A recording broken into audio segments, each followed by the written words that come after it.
जय हिंद दोस्तों, स्वागत है आपका एग्जाम पार यूट्यूब चैनल में। आज की क्लास में आप सभी के लिए लेकर आए हैं महत्वपूर्ण क्वेश्चन आंसर हिंदी साहित्य में। तो सभी लोग जुड़ जाइएगा जल्दी से। ये महत्वपूर्ण अपनी जो है क्लास होने वाली है, मैराथन क्लास, अपनी 1 घंटे की क्लास होगी, तो सभी लोग तैयार रहिएगा जल्दी जल्दी से आंसर देने के लिए क्वेश्चन के। और जिनके लिए हिंदी साहित्य में अगर आपके लिए बुक मंगवाना है, गद्य साहित्य पद्य साहित्य की, तो ये दोनों बुक हैं अभी आप सभी के लिए मात्र 1300 रुपए में अभी दोनों बुक उपलब्ध है। पूरा आपका गद्य साहित्य और पद्य साहित्य हिंदी साहित्य का पूरा कंप्लीट कवर हो जाएगा। इन बुक के माध्यम से हिंदी साहित्य पूरा कंप्लीट कवर हो जाएगा। और अगर आपके लिए हिंदी साहित्य है 5000 प्रश्नों की पीडीएफ परचेस करना है, हिंदी साहित्य के टॉप 5000 प्रश्न, ये पीडीएफ 200 रुपए की है, लेकिन अभी आप सभी के लिए 100 रुपए में उपलब्ध है। वस्तुनिष्ठ प्रश्न होंगे। 93 99 55 39 66 पर संपर्क करिएगा। अगर आपके लिए हिंदी साहित्य में 215 कवियों और लेखकों का संपूर्ण जीवन परिचय वाली पीडीएफ परचेस करना है, ये भी 200 रुपए की है, लेकिन अभी आप सभी के लिए 100 रुपए में उपलब्ध है। दोनों पीडीएफ 200 रुपए में, दोनों बुक 1300 रुपए में। आप संपर्क कर लीजिएगा। जिनके लिए बुक या पीडीएफ जो ही परचेस करना, नंबर स्क्रीन पर दिया गया है। आज का पहला क्वेश्चन यहाँ पर दिया गया है, अंत हाजिर हो किस महिला नाटककार की रचना मानी जाती है? शांति मेहरोत्रा, मृणाल पांडे, त्रिपुरारी शर्मा, मीरा कांत। क्वेश्चन नंबर आप सभी का यहाँ पर 37 में सही आंसर चयन करना है। 37 में आप सभी का यहाँ पर सही आंसर क्या होगा? अंत हाजिर हो किस महिला नाट्यकार की रचना मानी जाती है? तो आप सभी का यहाँ पर सही आंसर है मीराकांत। मीराकांत आप सभी का यहाँ पर सही आंसर है। डी वाला जो विकल्प है वह आप सभी का यहाँ पर सही आंसर है। अगला क्वेश्चन यहाँ पर दिया गया है। क्वेश्चन नंबर आप सभी का यहाँ पर 38वां क्वेश्चन है, छाया नामक एकांकी के लेखक कौन है? छाया एकांकी विधा की रचना है, इसके लेखक है भूपेंद्र नाथ S, Ram Kumar Verma, Uday Shankar Bhatt, Sudarshan. Question number 38 में सही आंसर बताना है। और आप सभी का यहाँ पर सही आंसर 38 में छाया नामक एकांकी के लेखक माने जाते हैं कौन? सुदर्शन आप सभी का यहाँ पर सही आंसर है। सुदर्शन आप सभी का यहाँ पर डी वाला जो विकल्प है वह आप सभी का यहाँ पर सही आंसर है सुदर्शन। अगला क्वेश्चन यहाँ पर देखिएगा। क्वेश्चन नंबर आप सभी का यहाँ पर क्या दिया गया है? प्रकाशन वर्ष के अनुसार आप सभी के लिए यहाँ पर बताना है, ये भीष्म साइनी के नाटकों का सही अनुक्रम क्या होगा? ये आप सभी के लिए यहाँ पर बताना है। प्रकाशन वर्ष के अनुसार यहाँ पर भीष्म साइनी के नाटक दिए गए हैं, जिनमें माधवी है, मुआवजे है, आलमगीर है, हानूस है। 39वां क्वेश्चन यहाँ पर दिया गया है और 39 में आप सभी का यहाँ पर सही आंसर होगा विकल्प नंबर बी वाला विकल्प आपका, हानूस, माधवी, मुआवजे, आलमगीर सही आंसर है। बी वाला विकल्प जो है वह आप सभी का यहाँ पर सही आंसर होगा। विकल्प नंबर 2 आप सभी का यहाँ पर सही आंसर है। अगला क्वेश्चन है, लाल पान की बेगम तथा तीसरी कहानियों के लेखक कौन माने जाते हैं? 40 में आप सभी के लिए यहाँ पर चयन करना है। फणेश्वरनाथ रेणु है, मार्कंडे, नागार्जुन, शिव प्रसाद से है। बताइए, लाल पान की बेगम और तीसरी कहानियों के लेखक कौन माने जाते हैं? किनकी ये जो है कहानियां मानी जाती है? ये आप सभी के लिए यहाँ पर चयन करना है। पुष्पराज जी और खुशी जी, कुमुद जी, दीपक जी, प्रिया जी। क्वेश्चन नंबर 40 में आपका सही आंसर है फणेश्वरनाथ रेणु। विकल्प नंबर 1 आप सभी का यहाँ पर सही आंसर है फणेश्वरनाथ रेणु, यहाँ पर सही आंसर होंगे। फैंस के इधर उधर कहानी संग्रह किसका है? 41 में चयन करना है फैंस के इधर उधर। बताइएगा, फैंस के इधर उधर कहानी संग्रह किसका है? दूधनाथ है, भीष्म साइनी, ज्ञान रंजन, मार्कंडे। तो आप सभी का यहाँ पर सही आंसर होगा फैंस के इधर उधर। 41 में आपका सही आंसर चयन करना है। क्वेश्चन यहाँ पर महत्वपूर्ण दिया गया है और आप सभी का यहाँ पर सही आंसर क्या होगा चयन करिएगा। क्वेश्चन यहाँ पर महत्वपूर्ण दिया गया है और सी वाला विकल्प है यहाँ पर सही आंसर है। ज्ञान रंजन आप सभी का यहाँ पर सही आंसर है। बिल्कुल सही विकल्प आपका यहाँ पर सी वाला जो विकल्प है। फैंस के इधर उधर कहानी संग्रह किसका है? तो ज्ञान रंजन आप सभी का यहाँ पर सही आंसर है। अगला क्वेश्चन है, हिंदी कहानी पहचान और परख पुस्तक के लेखक कौन माने जाते हैं, ये आप सभी के लिए यहाँ पर चयन करना है। क्वेश्चन नंबर आप सभी का यहाँ पर 42 दिया गया है। 42 में हिंदी कहानी पहचान और परख पुस्तक भैरव प्रसाद गुप्त की रचना है, या 3 विकल्प आपके यहाँ पर भी दिए गए हैं, इंद्रनाथ मदान, कमलेश्वर, गोविंद मिश्र। क्वेश्चन नंबर आप सभी का यहाँ पर 42 दिया गया है और 42 में आप सभी का यहाँ पर सही आंसर होगा विकल्प नंबर आप सभी का यहाँ पर इंद्रनाथ मदान जो है वह आप सभी का यहाँ पर इंद्रनाथ मदान होंगे यहाँ पर सही आंसर। ये वाला विकल्प आप सभी का नहीं, बी वाला विकल्प आपका सही आंसर है। प्रेमचंद ने लगभग कितनी कहानियां लिखी हैं, क्वेश्चन नंबर 43 में सही आंसर लगभग 100, लगभग 500, लगभग 300, लगभग 1000। बताइए क्या होगा सही आंसर। प्रेमचंद ने लगभग कितनी कहानियां लिखी हैं, क्वेश्चन नंबर आप सभी का यहाँ पर 43 दिया गया है और 43 में आप सभी का यहाँ पर सही आंसर है। इन्होंने लगभग कहानियां लिखी हैं, किन्होंने 300, कितनी 300 किन्होंने लिखी है, प्रेमचंद जी ने। सी वाला विकल्प आप सभी का यहाँ पर सही आंसर है। आजादी के बाद हिंदी कहानी का पहला पड़ाव किस आंदोलन के रूप में आया, आ कहानी, नई कहानी, सजग कहानी, सचेतन कहानी। इनमें से आप सभी के लिए बताना है कि आजादी के बाद हिंदी कहानी का पहला पड़ाव किस आंदोलन के रूप में आया है, वह आंदोलन आप सभी के लिए यहाँ पर चयन करना है। क्वेश्चन आप सभी का यहाँ पर 44 है और 44 में आप सभी का यहाँ पर सही आंसर होगा विकल्प नंबर बी वाला विकल्प, नई कहानी यहाँ पर सही आंसर है। नई कहानी आपका यहाँ पर सही आंसर। डिप्टी कलेक्टरी कहानी के लेखक कौन है, अमरकांत, अमृत राय, कमलेश्वर, भैरव प्रसाद गुप्त। इनमें से आप सभी के लिए बताना है डिप्टी कलेक्टरी भी एक कहानी विधा की रचना मानी जाती है, इसके लेखक कौन माने जाते हैं, ये आप सभी के लिए यहाँ पर बताना है। तो आप सभी का यहाँ पर सही आंसर है अमरकांत की रचना मानी जाती है। ये वाला विकल्प आपका यहाँ पर सही आंसर है। अमरकांत जिन्होंने भी यहाँ पर चयन किया, डिप्टी कलेक्टरी अमरकांत की रचना है। देश के बंटवारे की त्रासदी पर आधारित कहानी कौन सी है, सिक्का बदल गया, कफन, चीफ की दावत या फिर वापसी। क्वेश्चन नंबर 46 में चयन करना है कि देश के बंटवारे की त्रासदी पर आधारित कहानी कौन सी मानी जाती है। इनमें से आप सभी के लिए बताना है, वह कहानी आप सभी के लिए यहाँ पर चयन करना है। सभी के लिए 40वां क्वेश्चन है और 46 में आप सभी लोगों ने बताया है सिक्का बदल गया, कृष्णा सोबती की रचना मानी जाती है, सिक्का बदल गया। ये वाला विकल्प आपका यहाँ पर सही आंसर है, सिक्का बदल गया। अगला क्वेश्चन यहाँ पर देखिएगा, प्रगतिवादी विचारधारा का प्रतिनिधि कहानीकार कौन है। प्रगतिवादी विचारधारा का प्रतिनिधि कहानीकार हैं भैरव प्रसाद गुप्त, यशपाल, मार्कंडे, फणीश्वरनाथ रेणु। 47 में आप सभी के लिए यहाँ पर चयन करना है, बताइए 47 में आप सभी का यहाँ पर सही आंसर क्या है। प्रगतिवादी विचारधारा का प्रतिनिधि कहानीकार कौन है, तो आप सभी का यहाँ पर यशपाल सही आंसर होंगे। कौन माने जाते हैं, यशपाल आप सभी का यहाँ पर सही आंसर है। बी वाला विकल्प आप सभी का यहाँ पर सही आंसर है। अगला क्वेश्चन यहाँ पर, रस या अनुभूति की स्थिति के स्त्राजक भाव की मुख्यतः कितने भेद स्वीकृत किए गए हैं, 3 भेद, 4 भेद, 2 भेद, 5 भेद। इनमें से आप सभी के लिए 48 में चयन करना है। कौन सा विकल्प आप सभी का यहाँ पर 48 में सही आंसर होगा, इनमें से आप सभी लोग चयन करिएगा।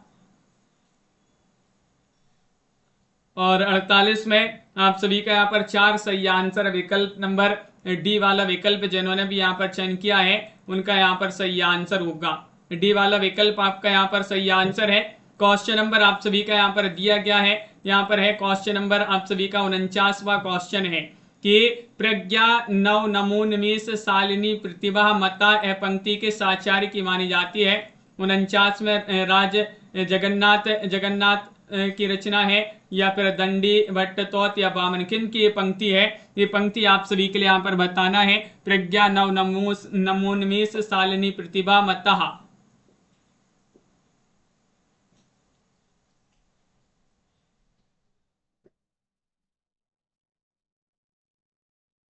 क्या है आप सभी का सही आंसर, तो आप सभी का यहाँ पर 49 में सही आंसर क्या होगा। 49 में आप सभी का यहाँ पर विकल्प नंबर सी वाला विकल्प आपका सही आंसर है, भट्टतोत। भट्टतोत आप सभी का यहाँ पर सही आंसर है। भट्टतोत जिन्होंने भी यहाँ पर चयन किया है सही आंसर है। चित्र तुरंग न्याय पर किस आचार्य का सिद्धांत आधारित था? भट्टनायक या फिर वामन, अभिनव गुप्त या फिर शंकुक?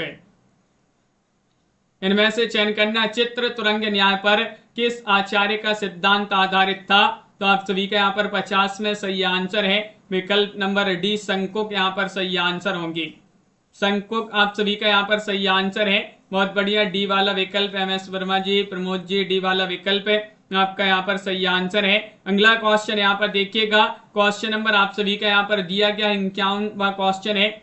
पाश्चात्य काव्यशास्त्र के अंतर्गत किस विद्वान ने अनुकरण को काव्य हेतु माना है? सुकरात ने, विल्सन ने, होरेस, अरस्तु? 51 में आप सभी के लिए यहाँ पर चयन करना कि पाश्चात्य काव्यशास्त्र के अंतर्गत किस विद्वान ने अनुकरण को काव्य हेतु माना है?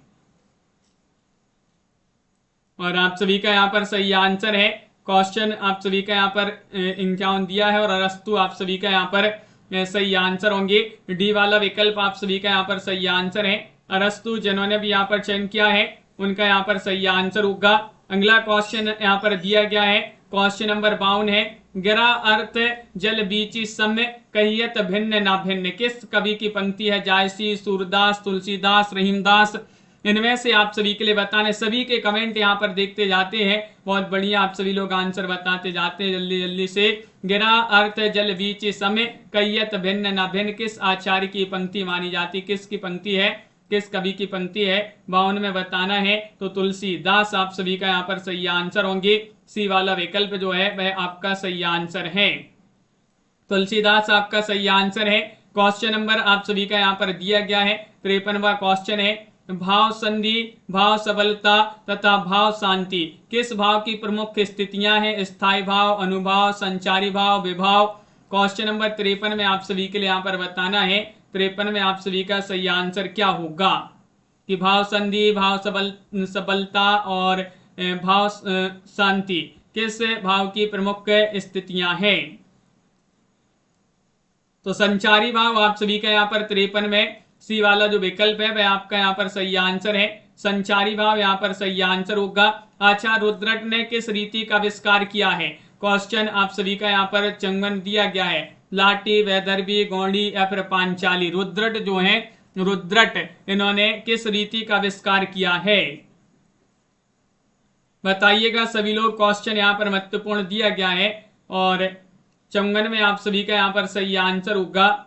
इन्होंने विकल्प नंबर 1 सही आंसर है, इन्होंने लाठी। आचार्य रुद्रट जो है इन्होंने किस रीति का आविष्कार किया है? लाठी आप सभी का यहाँ पर सही आंसर है। बहुत बढ़िया, लाठी होगा सही आंसर। हिंदी साहित्य में किस रचनाकार को 20वीं सदी में वैदिक युग का मॉडल कहा गया है? हिंदी साहित्य में वह रचनाकार बताने जिनको 20वीं सदी में वैदिक युग का मॉडल कहा गया है, वह आचार्य कौन है? इनमें से आप सभी के लिए यहाँ पर चयन करना है। देखिएगा 4 विकल्प आपके यहाँ पर क्या दिए गए हैं। मैथिली शरण गुप्त हैं, सियाराम शरण गुप्त हैं, भारतेंदु जी हैं, बालकृष्ण भट्ट हैं। इन 4 विकल्पों में से आप सभी के लिए यहाँ पर बताना है। 55वां क्वेश्चन दिया गया है तो 55 में आप सभी का यहाँ पर सही आंसर है। विकल्प नंबर 1 आपका यहाँ पर सही आंसर है, सियाराम शरण गुप्त। विकल्प नंबर 1 आपका यहाँ पर सही आंसर है, सियाराम शरण गुप्त यहाँ पर सही आंसर होंगे। क्वेश्चन नंबर आप सभी का यहाँ पर दिया है 56वां क्वेश्चन है। संस्कृति के 4 अध्याय नामक जो पुस्तक है बहुत ही प्रसिद्ध महत्वपूर्ण पुस्तक मानी जाती है। इसके लेखक कौन माने जाते हैं बताइए? रामधारी सिंह दिनकर, हजारी प्रसाद द्विवेदी, विद्यानिवास मिश्र या फिर महावीर प्रसाद द्विवेदी? संस्कृति के 4 अध्याय नामक पुस्तक के लेखक कौन माने जाते हैं?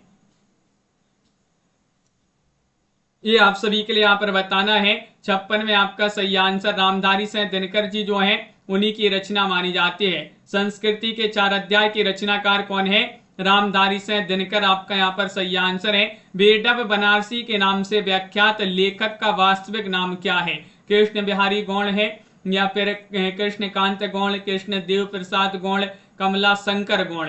57 में आपके लिए बताना कि बेडब बनारसी के नाम से व्याख्यात लेखक का वास्तविक नाम क्या है?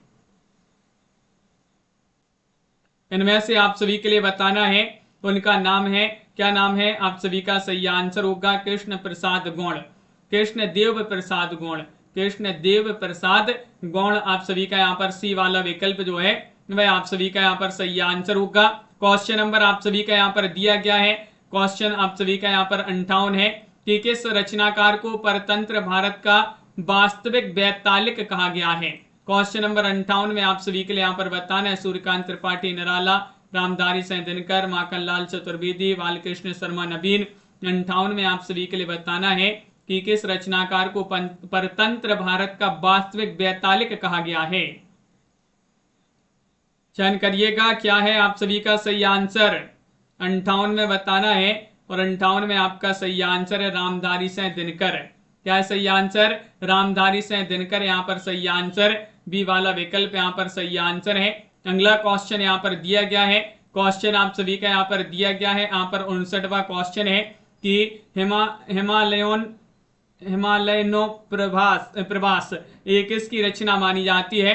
क्वेश्चन नंबर 59 में राहुल सांकृत्यायन, नागार्जुन, काका कालीलकर, निर्मल वर्मा, इनमें से चयन करिएगा।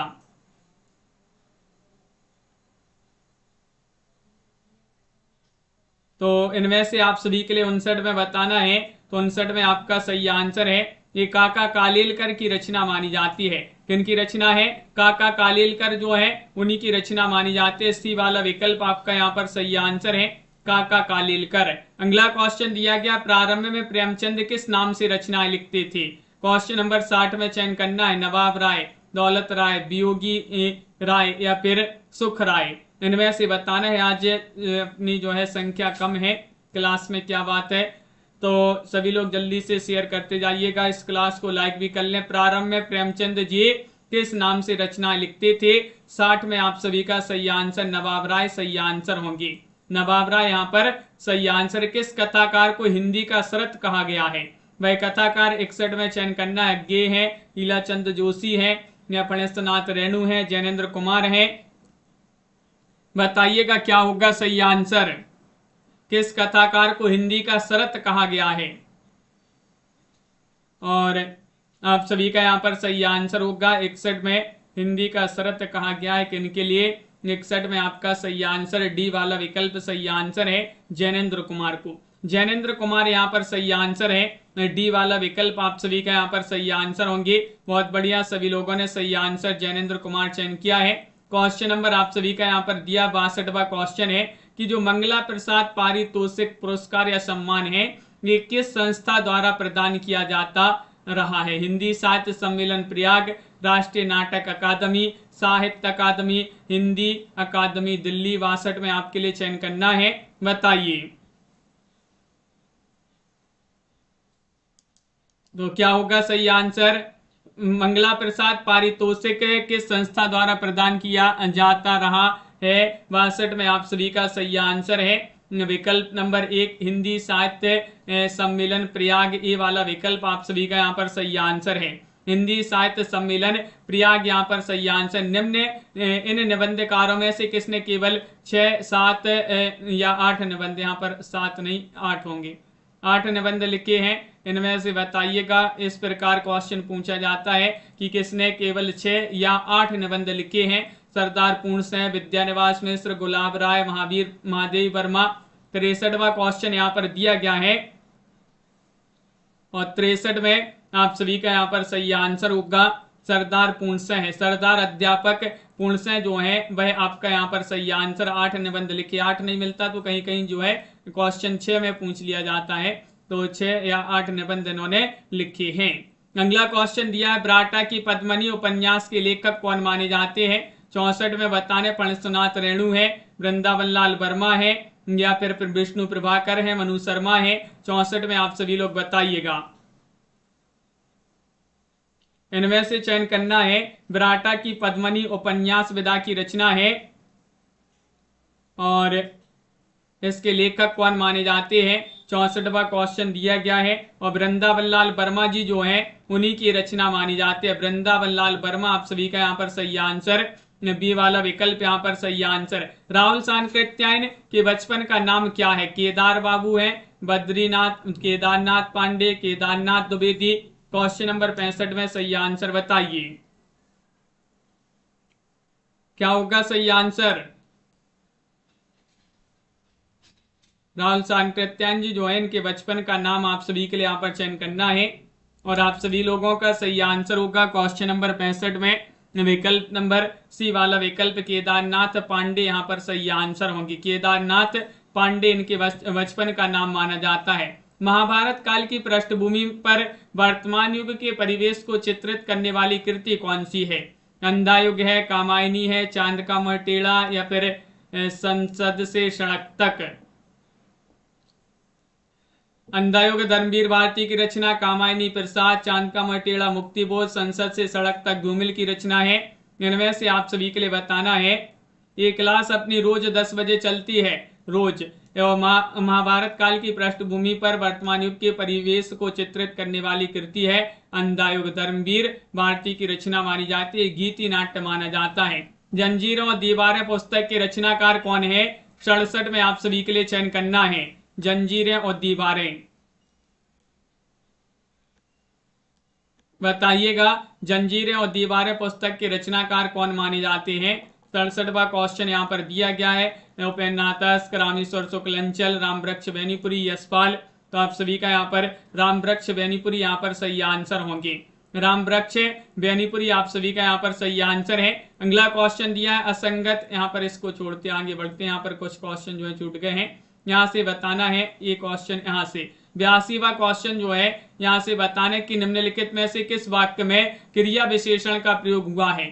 82 में आपके लिए बताना है, बताइएगा क्या होगा सही आंसर। प्रशांत धीरे धीरे चलता है, गुंजन गाना गाती है, वर्षा पत्र लिखती है, पेड़ पर पक्षी बैठा है। क्रिया विशेषण का प्रयोग हुआ है एक वाक्य में। क्वेश्चन आप सभी का यहाँ पर 82 दिया गया है। 82 में आप सभी के लिए यहाँ पर चयन करना है। तो 82 में आप सभी का सही आंसर है कि गुंजन धीरे धीरे प्रशांत धीरे धीरे चलता है। ये वाला विकल्प आपका यहाँ पर क्रिया विशेषण वाक्य बताना है। तो ये वाला विकल्प आपका सही आंसर है। निम्नलिखित में से कौन सा शब्द क्रिया विशेषण है? ये आपके लिए चयन करना है। राम धीरे धीरे खाना खाता है, खाता इनमें से कोई नहीं, धीरे धीरे या फिर खाना। क्वेश्चन नंबर 83 में यहाँ पर चयन करना है। व्याकरण से क्वेश्चन पूछे जा रहे हैं। कौन सा शब्द क्रिया विशेषण है? राम धीरे धीरे खाना खाता है।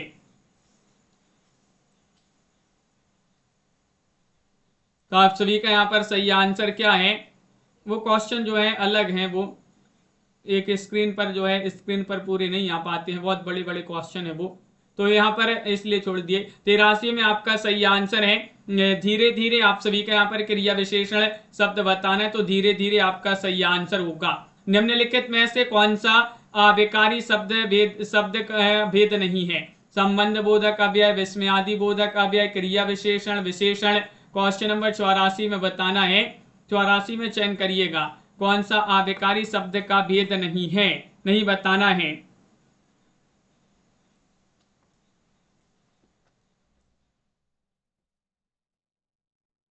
तो आप सभी का यहाँ पर सही आंसर क्या होगा?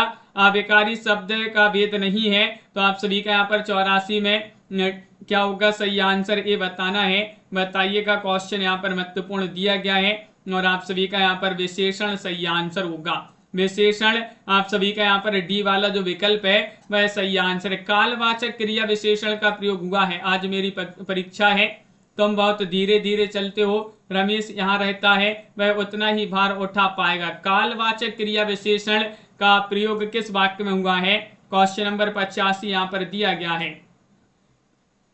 85 में आप सभी का यहाँ पर सही आंसर है विकल्प नंबर यहाँ पर 1 सही आंसर होगा। आज मेरी परीक्षा है, आज मेरी परीक्षा है, ये कालवाचक क्रिया विशेषण का प्रयोग हुआ इस वाक्य में। ये वाला विकल्प आपका यहाँ पर सही आंसर है। क्वेश्चन आप सभी का यहाँ पर दिया गया है। 86वां क्वेश्चन है। 86 में बताना है कि ऐसे अवयव शब्द जो एक शब्द को दूसरे शब्द से, एक वाक्य को दूसरे वाक्य से अथवा एक वाक्यांश को दूसरे वाक्यांश से जोड़ते हैं, उन्हें क्या कहा जाता है? 86 में चयन करना है।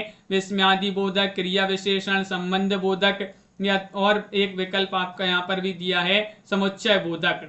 तो आप सभी का यहाँ पर सही आंसर है कि उसको समुच्चय बोधक ही कहा जाता है। तो डी वाला जो विकल्प है वह आप सभी का यहाँ पर सही आंसर होगा। समुच्चय बोधक आपका यहाँ पर सही आंसर है। क्वेश्चन नंबर 87 दिया गया है। 87 में आप सभी के लिए चयन करना है निम्नलिखित में से कौन सा क्रिया विशेषण का भेद नहीं है। क्रिया विशेषण का भेद नहीं बताना है। परिमाणवाचक, कालवाचक, स्थानवाचक या फिर समानाधिकरण। क्वेश्चन नंबर 87 में आप सभी के लिए सही आंसर चयन करना है। 87 में आप सभी का यहाँ पर सही आंसर क्या होगा। सभी लोग के कमेंट देखते जा रहे हैं, बहुत बढ़िया आंसर दे रहे हैं आप सभी लोग। लाइक भी करते जाइएगा क्लास को। क्रिया विशेषण का भेद नहीं है। 87 में डी वाला विकल्प समानाधिकरण। समानाधिकरण आपका यहाँ पर सही आंसर है। निम्नलिखित वाक्य में कौन सा शब्द क्रिया विशेषण है। अभिनव अपना काम फटाफट करता है। अपना काम फटाफट या करता। क्वेश्चन नंबर 88 में बताइएगा वाक्य में कौन सा शब्द क्रिया विशेषण है। क्रिया विशेषण बताने अभिनव अपना काम फटाफट करता है। तो 88 में आप सभी का यहाँ पर सही आंसर होगा विकल्प नंबर सी वाला विकल्प। फटाफट आप सभी का यहाँ पर जो है क्रिया विशेषण शब्द पूछा है। सी वाला विकल्प आपका सही आंसर है। क्रिया के होने पर समय प्रकट करते हैं। कालवाचक क्रिया विशेषण, यहाँ पर रीति लिखा। रीतिवाचक क्रिया विशेषण, परिमाणवाचक क्रिया विशेषण, इनमें से कोई नहीं। क्रिया के होने का समय प्रकट करते हैं। तो क्वेश्चन नंबर 89 में आप सभी का यहाँ पर सही आंसर क्या होगा। 89 में आप सभी का यहाँ पर सही आंसर है विकल्प नंबर 1 होगा सही आंसर, कालवाचक क्रिया विशेषण। ये वाला विकल्प यहाँ पर कालवाचक क्रिया विशेषण आप सभी का यहाँ पर सही आंसर होगा। ये वाला विकल्प है। हे प्रभु मेरी प्रार्थना सुन लो में भाव प्रकट हो रहा है। स्वीकृति बोधक, भय बोधक, संबंध बोधक, घृणा बोधक। 90 में आपके लिए यहाँ पर चयन करना है। हे प्रभु मेरी प्रार्थना सुन लो में भाव प्रकट हो रहा है। 90 में आप सभी का यहाँ पर सही आंसर क्या होगा, चयन करिएगा। 90 में आप सभी का यहाँ पर स्वीकृति बोधक। स्वीकृति बोधक, हे प्रभु मेरी प्रार्थना सुन लो में कौन सा भाव प्रकट हो रहा है, स्वीकृति बोधक आपका सही आंसर है। दो शब्दों, वाक्यांशों या वाक्यों को मिलाने वाले शब्दों को संबंध बोधक कहते हैं। समुच्चय बोधक, विस्मयादि बोधक, ये सभी इनमें से आप सभी के लिए चयन करना है। 91 में क्या होगा सही आंसर। दो शब्दों, वाक्यांशों, वाक्यों को मिलाने वाले शब्दों को क्या कहते हैं।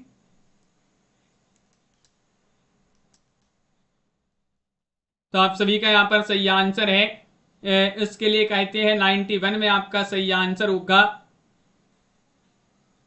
समुच्चय बोधक। समुच्चय बोधक आपका यहाँ पर सही आंसर है। बी वाला विकल्प आपका यहाँ पर सही आंसर है, समुच्चय बोधक सही आंसर। इनमें से विस्मयादि बोधक शब्दों में कौन सा भाव प्रकट होता है। विस्मयादि बोधक शब्दों में आश्चर्य या फिर घृणा या फिर शोक या उपर्युक्त सभी। क्वेश्चन नंबर 92 में आप सभी के लिए यहाँ पर बताना है 92 में क्या होगा सही आंसर। विस्मयादि बोधक शब्दों में कौन से भाव प्रकट होते हैं, आश्चर्य, घृणा, शोक, उपर्युक्त सभी।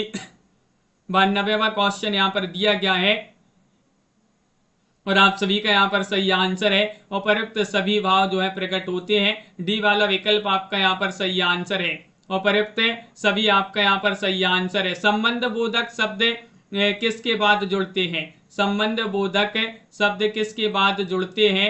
93 में आप सभी के लिए यहाँ पर चयन करना है। देखिएगा यहाँ पर संज्ञा सर्वनाम के बाद, केवल सर्वनाम के बाद, संज्ञा या सर्वनाम के बाद भी और पहले भी, या फिर केवल संज्ञा के बाद। क्वेश्चन नंबर 93वां क्वेश्चन है, संबंध बोधक शब्द किसके साथ जुड़ते हैं, सॉरी किसके बाद जुड़ते हैं, ये पूछा गया है। तो आपका सही आंसर है संज्ञा सर्वनाम के बाद। ये वाला विकल्प है यहाँ पर सही आंसर है, संज्ञा या सर्वनाम के बाद आप सभी का यहाँ पर सही आंसर होगा। क्वेश्चन नंबर आप सभी का यहाँ पर दिया गया है, क्वेश्चन नंबर आप सभी का यहाँ पर 94 है। संज्ञा सर्वनाम का शेष वाक्य के साथ संबंध जोड़ने वाला शब्द कहलाता है, क्या कहलाता है। क्वेश्चन नंबर 94 में संबंध बोधक, क्रिया, क्रिया विशेषण या सर्वनाम। संज्ञा सर्वनाम का शेष वाक्यों के साथ संबंध जोड़ने वाला शब्द क्या कहलाता है।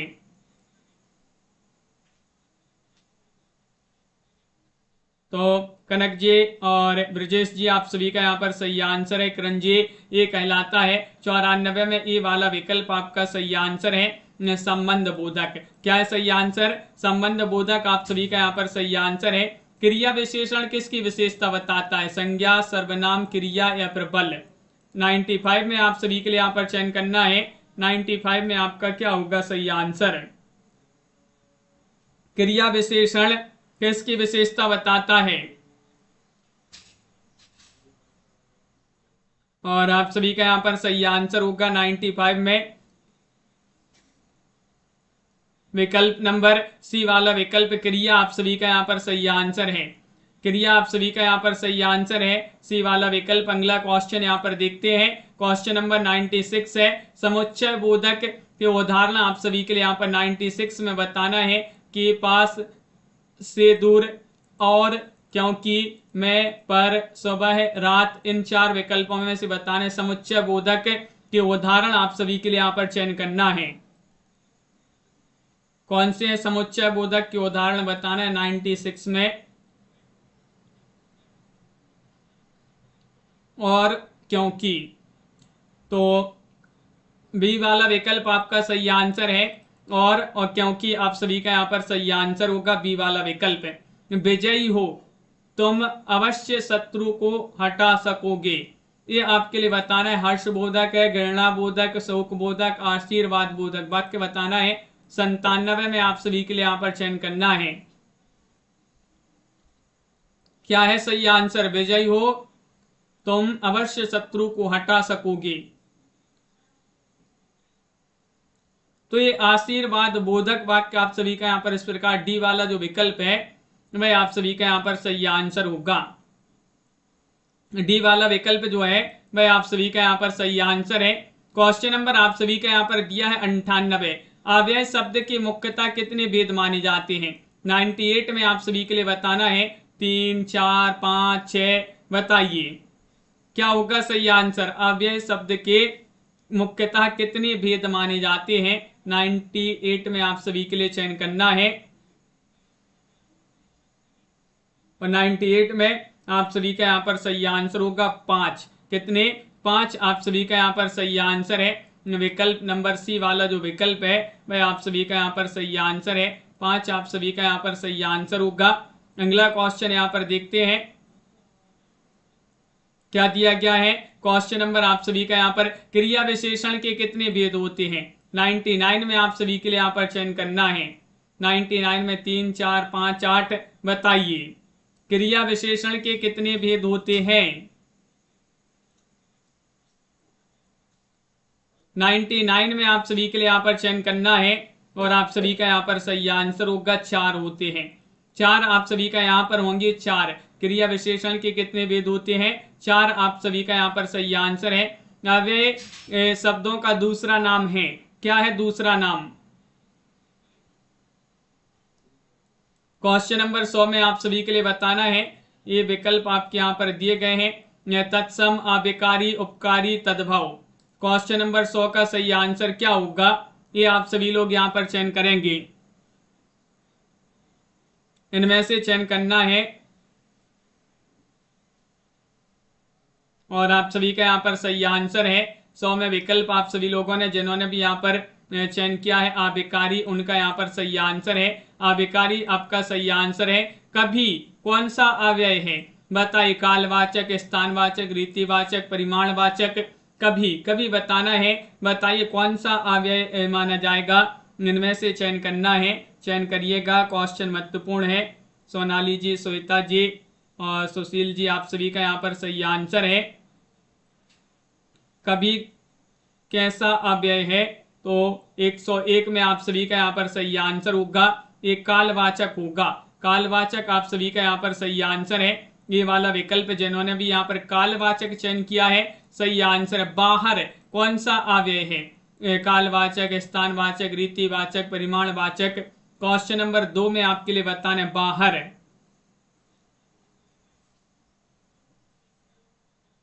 बाहर बताना, बाहर कैसा अव्यय है? और आप सभी का यहाँ पर सही आंसर है। क्वेश्चन नंबर 102 में आपका सही आंसर है स्थानवाचक। बाहर तो स्थानवाचक अव्यय के अंतर्गत आएगा, बिल्कुल सही। वैसे वैसे कौन सा अव्यय है? कालवाचक या फिर स्थानवाचक, रीतिवाचक, परिमाणवाचक? 103 में आप सभी के लिए यहाँ पर चयन करना है। राम प्रसाद जी, आप सभी का यहाँ पर सही आंसर वैसे कौन सा अव्यय होगा? क्वेश्चन नंबर 103 में आपका सही आंसर है, ये होगा रीतिवाचक। रीतिवाचक आप सभी का यहाँ पर सही आंसर है। रीतिवाचक जिन्होंने सी वाला विकल्प चयन किया है उनका यहाँ पर सही आंसर होगा कुछ कौन सा अव्यय है, कुछ बताना है, कुछ कौन सा अव्यय? कालवाचक, स्थानवाचक, रीतिवाचक, परिमाणवाचक? क्वेश्चन नंबर 104 में आप सभी के लिए सही आंसर चयन करना है और 104 में आप सभी का सही आंसर क्या होगा? कुछ कौन सा अव्यय है? इनमें से आप सभी के लिए चयन करना है। 4 विकल्प यहाँ पर दिए गए हैं और आप सभी का यहाँ पर सही आंसर होगा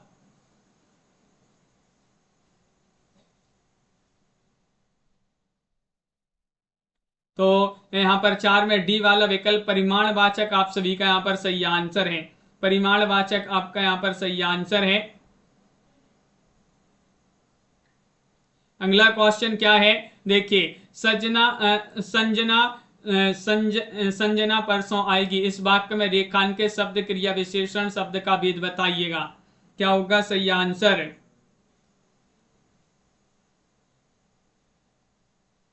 चयन करिएगा। क्वेश्चन यहाँ पर महत्वपूर्ण दिया गया है और आप सभी का यहाँ पर सही आंसर क्या होगा ये चयन करना है। क्वेश्चन यहाँ पर संजना परसों आएगी, इस वाक्य में रेखांकित शब्द क्रिया विशेषण शब्द का भेद बताना है। 105 में आप सभी का सही आंसर होगा विकल्प आप सभी का यहाँ पर क्या होगा सही आंसर?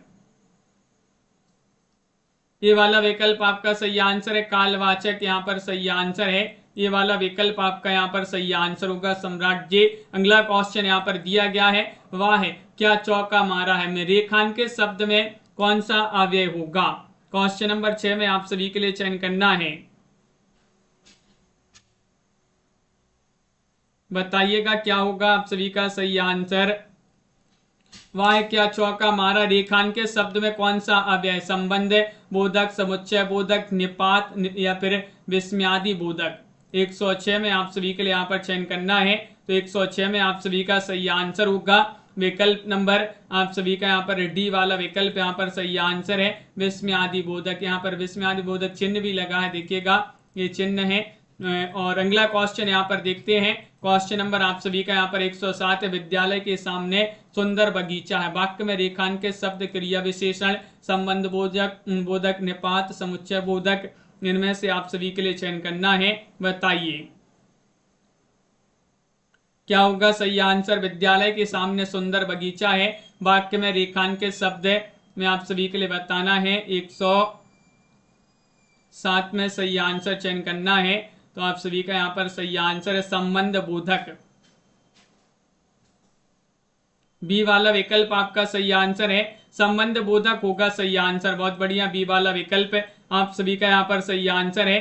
क्रिया विशेषण शब्द होते हैं दो क्रियाओं को जोड़ने वाले या क्रिया और विशेषण दोनों का मेल कराने वाले, क्रिया की विशेषता बताने वाले, संज्ञा सर्वनाम का वाक्य के अन्य शब्दों से संबंध बताने वाले, तो क्रिया विशेषण शब्द होते हैं। 108 में आप सभी के लिए यहाँ पर चयन करना है। क्या होगा सही आंसर? 108 में चयन करना है। बताइएगा। लाइक नहीं किया है सभी लोग अभी तक वीडियो को, जल्दी से लाइक भी करते जाइएगा। और क्रिया विशेषण शब्द होते हैं क्रिया की विशेषता बताने वाले। बी वाला विकल्प नहीं, सी वाला जो विकल्प है वह आपका यहाँ पर सही आंसर है। क्वेश्चन नंबर यहाँ पर 9 दिया गया है। 9 में आपके लिए बताना है छात्र कक्षा में ध्यानपूर्वक पढ़ते हैं, वाक्य में रेखांकित शब्द क्रिया विशेषण का कौन सा भेद है? रीतिवाचक, स्थानवाचक, कालवाचक, परिमाणवाचक? छात्र कक्षा में ध्यानपूर्वक पढ़ते हैं, वाक्य में रेखांकित शब्द क्रिया विशेषण का सही आंसर बताना है। कौन सा भेद होगा यहाँ पर 9 में?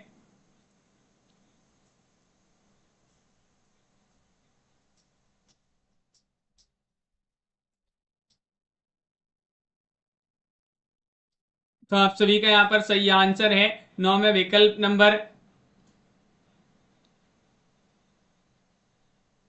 क्या होगा सही आंसर, ये बताना है।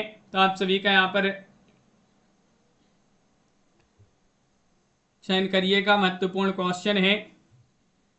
छात्र कक्षा में ध्यानपूर्वक पढ़ते हैं, वाक्य में रेखांकित शब्द क्रिया विशेषण का कौन सा भेद है। तो आप सभी का यहाँ पर रीतिवाचक जो है यहाँ पर सही आंसर होगा, रीतिवाचक जो है सही आंसर ए वाला विकल्प। अगला क्वेश्चन है, खेत रहना मुहावरे का अर्थ बताइएगा। खेत रहना 100,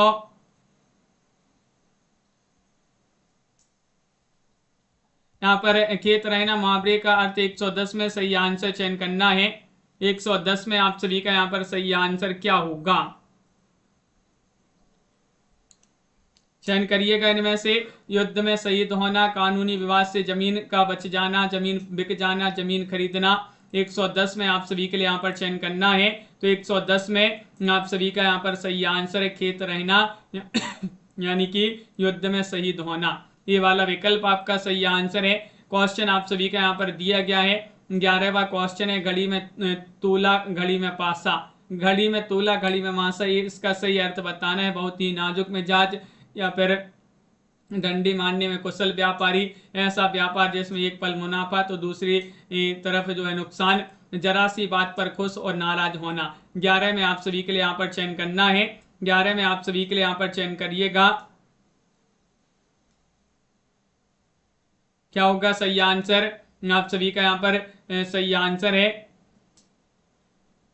डी वाला विकल्प आपका सही आंसर है, जरा सी बात पर खुश और नाराज होना, विकल्प नंबर डी। यहाँ पर बताना है, चयन करिएगा कि गतानुगतिक शब्द का सही अर्थ क्या होगा। 112 में आप सभी के लिए यहाँ पर बताना है गतानुगतिक शब्द का सही अर्थ क्या माना जाता है।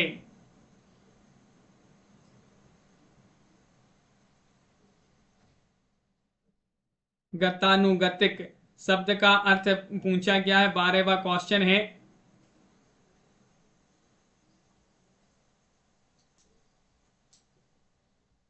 तो आप सभी का यहाँ पर 12 में सही आंसर है, यानी कि प्राचीन आदर्श के अनुरूप अनुसार चलने वाला, ये वाला विकल्प होगा सही आंसर। वह स्त्री जिसका पति दूसरा विवाह कर ले, इस वाक्यांश के लिए एक शब्द में आप सभी के लिए 13 में सही आंसर बताना है।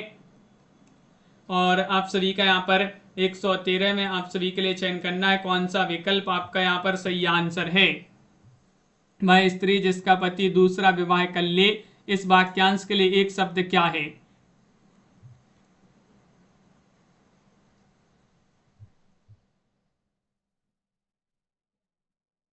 और विकल्प आपके यहाँ पर भी दिए गए हैं, देखिएगा क्या है। और विकल्प आपके यहाँ पर क्या दिए गए हैं, ये है। 13वां क्वेश्चन में आप सभी के लिए यहाँ पर चयन करना है। और आप सभी का यहाँ पर 13 में यही वाला विकल्प जो है आपका सही आंसर होगा। ये वाला विकल्प जो था वह आपका सही आंसर है। यहाँ पर बताना है शब्दों में से शुद्ध शब्द आप सभी के लिए बताना है। जी जी विसा किस प्रकार जो है यहाँ पर लिखा जाता है। 14 में आप सभी के लिए चयन करना है कौन सा विकल्प सही आंसर होगा। रोज अपनी ये 10 बजे क्लास लाई जाती है, महत्वपूर्ण क्वेश्चन कराए जाते हैं इस क्लास में। जी जी विसा सही किस प्रकार लिखा जाता है, तो बी वाला विकल्प यहाँ पर सही आंसर होगा। बी वाला विकल्प आपका सही आंसर है। निम्नलिखित में से कौन सा शब्द विदेशी स्रोतों का है। रोशनदास, आलस या फिर उलूक या फिर अनाज। 115 में आप सभी के लिए यहाँ पर चयन करना है क्या होगा सही आंसर, कौन सा शब्द विदेशी स्रोत का शब्द माना जाता है।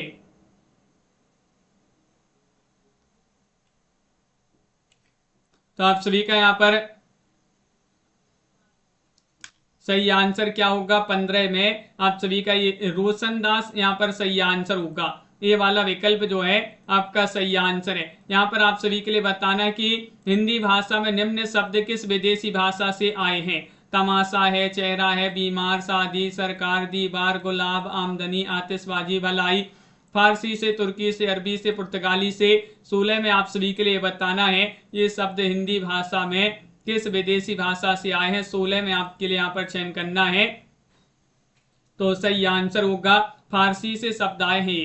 फारसी आपका यहाँ पर ये वाला जो विकल्प है वह आपका सही आंसर। अगला क्वेश्चन है, कृत प्रत्यय का योग होता है क्रिया या धातु के साथ, सर्वनाम के साथ, संज्ञा के साथ, विशेषण के साथ।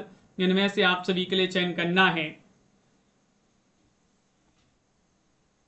कृत प्रत्यय का योग होता है 17 में, आप सभी के लिए यहाँ पर चयन करना है। तो 17 में आप सभी का यहाँ पर सही आंसर होगा विकल्प नंबर क्या होगा, सही आंसर विशेषण के साथ। डी वाला विकल्प आपका यहाँ पर सही आंसर होगा, विशेषण के साथ आपका सही आंसर है। अगला क्वेश्चन है, किस शब्द में वी उपसर्ग नहीं है? विद्या, विकट, विदग्ध, विषम। क्वेश्चन नंबर 18 में चयन करना है। 18 में क्या होगा सही आंसर?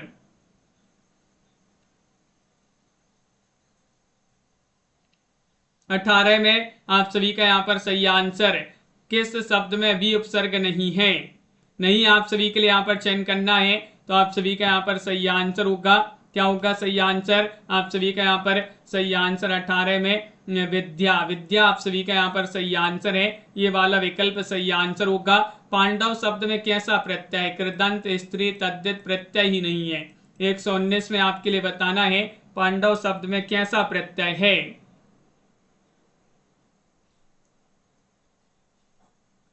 तो आप सभी का यहाँ पर सही आंसर है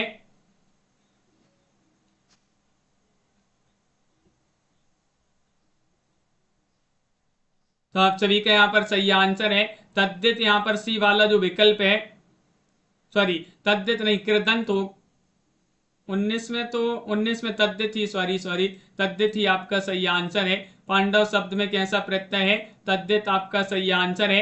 अगला क्वेश्चन यहाँ पर दिया गया है, अपभ्रंश शब्द का प्रयोग सर्वप्रथम किसने किया? भरत मुनि, पतंजलि, राजशेखर, भामह। क्वेश्चन आप सभी का यहाँ पर 120 यहाँ पर दिया गया है और 120 में आप सभी का सही आंसर क्या है बताइएगा जल्दी से। यहाँ पर अपभ्रंश शब्द का प्रयोग सर्वप्रथम किसने किया है? 5 क्वेश्चन और बचे हैं। 120 में आप सभी का यहाँ पर सही आंसर होगा बी वाला विकल्प पतंजलि सही आंसर है। बहुत बढ़िया, पतंजलि आपका यहाँ पर सही आंसर है। भरत मुनि ने अपभ्रंश को नाम दिया है लोक भाषा, जनभाषा, देश भाषा, अशुद्ध भाषा। 121 में यहाँ पर चयन करना है। जो भरत मुनि हैं इन्होंने अपभ्रंश को क्या नाम दिया है, ये आप सभी के लिए चयन करना है।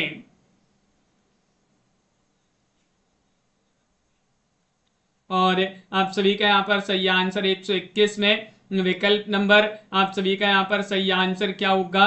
121 में आप सभी का सही आंसर है कि भरत मुनि ने अपभ्रंश को नाम दिया है अशुद्ध भाषा। डी वाला विकल्प आपका सही आंसर है, अशुद्ध भाषा आपका सही आंसर है। रचना और रचनाकार की दृष्टि से कौन सा विकल्प सही नहीं है बताए? प्रबंध चिंतामणि, विजय चंद्र सूरी, पाहुड़दुआ रामसेन, नेमिनाथ चौपाई, हरिभद्र सूरी, भविष्यत कहा धनपाल। 122 में आप सभी के लिए यहाँ पर चयन करना है, बताइएगा, चयन करिएगा। इनमें से आप सभी का यहाँ पर सही आंसर क्या होगा, ये आप सभी के लिए यहाँ पर चयन करना है। तो 122 में ये वाला विकल्प है प्रबंध चिंतामणि, जो ये वाला विकल्प विनय चंद सूरी, ये वाला विकल्प अशुद्ध हो जाएगा, सुमिलित नहीं है, तो ये वाला विकल्प सही आंसर होगा।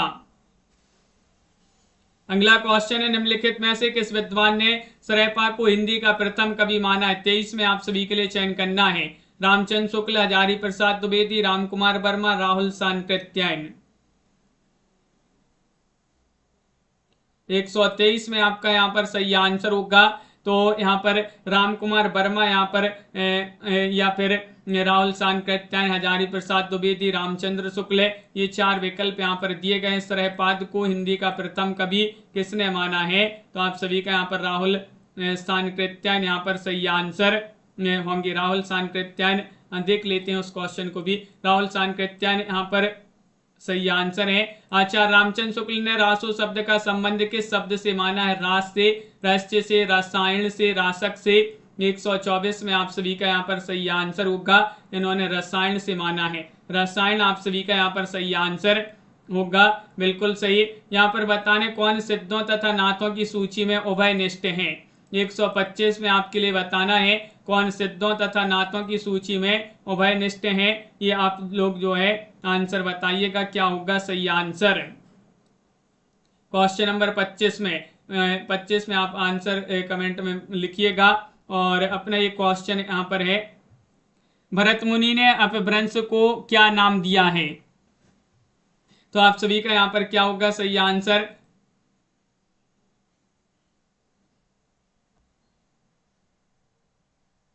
विकल्प नंबर आप सभी का यहाँ पर क्या है? बी वाला विकल्प जनभाषा जो है वह आप सभी का यहाँ पर सही आंसर है।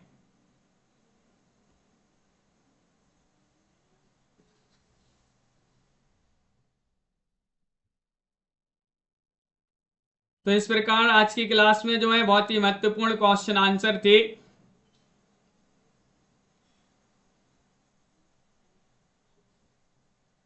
सॉरी, यहाँ पर 21 में जो सही आंसर है आपका,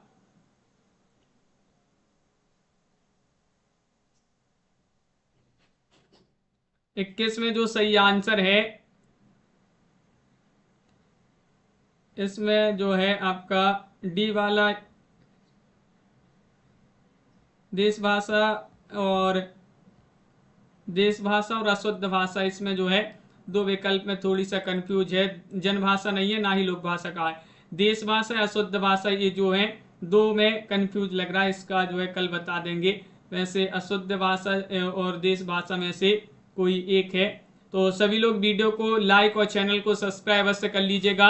और अभी आपके लिए एक ऑफर चल रहा है, हिंदी साहित्य में 215 कवियों का संपूर्ण जीवन परिचय वाली जो पीडीएफ 200 रुपए की थी वह अभी आपके लिए 100 रुपए में मिल जाएगी। 100 रुपए की है। हिंदी साहित्य में हिंदी साहित्य की 5000 वस्तुनिष्ठ प्रश्न की जो पीडीएफ है वह अभी आपके लिए मात्र 100 रुपए में ये भी मिल जाएगी। हिंदी साहित्य की टॉप 5000 वस्तुनिष्ठ प्रश्न मात्र 100 रुपए की पीडीएफ है। जिनके लिए परचेस करना है 9399553966 9399553966 पर आप संपर्क करिएगा।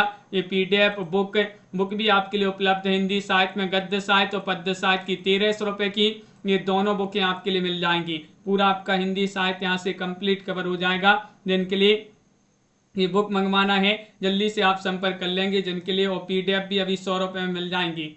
तो संपर्क कर लें आज कल के लिए बस ये ऑफर चल रहा है पीडीएफ का।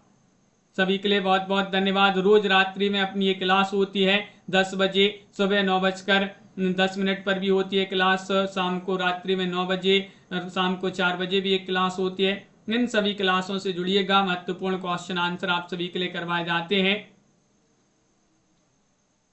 तो आज के वीडियो में बस इतना ही। मिलते हैं अगली क्लास में।